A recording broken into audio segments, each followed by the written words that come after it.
മുൻമന്ത്രി K M മാണിക്കെതിരായ ബാർകോഴ കേസിൽ bar hotel management association നേതാക്കളുടെ ഒളിച്ചുകളി പൊളിക്കാൻ പുതിയ കർമ്മപദ്ധതിയുമായി വിജിലൻസ്. ബാർ ഉടമസ്ഥരുടെ യോഗത്തിലെ ശബ്ദ സംഭാഷണത്തിന്റെ വിശദാംശങ്ങൾ അറിയാൻ അസോസിയേഷൻ നേതാക്കളെ ചോദ്യം ചെയ്യാൻ പുതിയ അന്വേഷണ സംഘം തീരുമാനിച്ചു.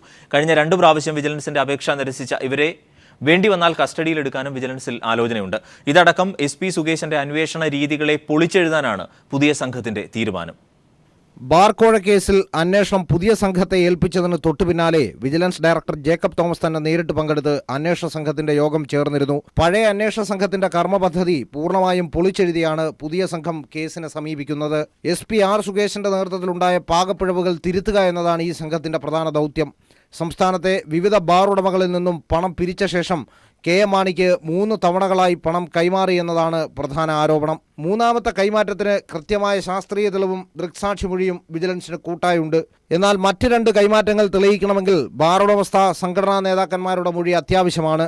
ഒരു തവണ മാത്രമാണ് ബാർ ഉടമസ്ഥരുടെ സംഘടനാ നേതാക്കൾ വിജിലൻസ് മുമ്പാകെ മൊഴി നൽകിയത്.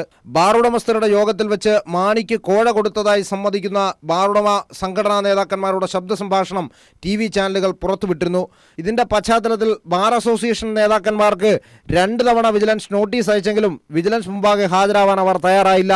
അന്നത്തെ UDF സർക്കാരിന്റെ മൗനാനുവാദമാണ് വിജിലൻസിനെ ധിക്കരിക്കാൻ പ്രേരിപ്പിച്ചതെങ്കിൽ ഭരണം മാറിയതോടെ ബാർ ഉടമസ്ഥരും പേടിയിലാണ്. ബാർ ഉടമസ്ഥ സംഘടനാ ഭാരവാഹികളായ രാജ്കുമാർ ഉണ്ണി, പോളക്കുളം കൃഷ്ണദാസ്, MD ധനേഷ് എന്നിവർക്ക് വിജിലൻസ് കോടതി വഴി ചോദ്യം ചെയ്യലിന് ഹാജരാവാൻ ആവശ്യപ്പെട്ടുകൊണ്ടുള്ള സമൻസ് അയക്കാനാണ് വിജിലൻസിന്റെ തീരുമാനം.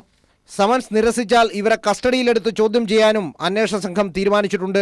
മൊഴിയിൽ പൊരുത്തക്കേടുകളുണ്ടെങ്കിൽ ബാർ ഉടമസ്ഥരെ കൂട്ടുപ്രതിയാക്കണമോ എന്ന കാര്യത്തിൽ വിജിലൻസ് നിയമവൃത്തങ്ങളോട് അനൌദ്യോഗികമായ ആശയവിനിമയം നടത്തുന്നുണ്ട്. വിജിലൻസിന്റെ നീക്കം ഒരു വിഭാഗം ബാർ ഉടമസ്ഥരിൽ കടുത്ത സമ്മർദ്ദമാണ് ഉണ്ടാക്കിയിരിക്കുന്നത്. S ജീവൻകുമാർ, തിരുവനന്തപുരം.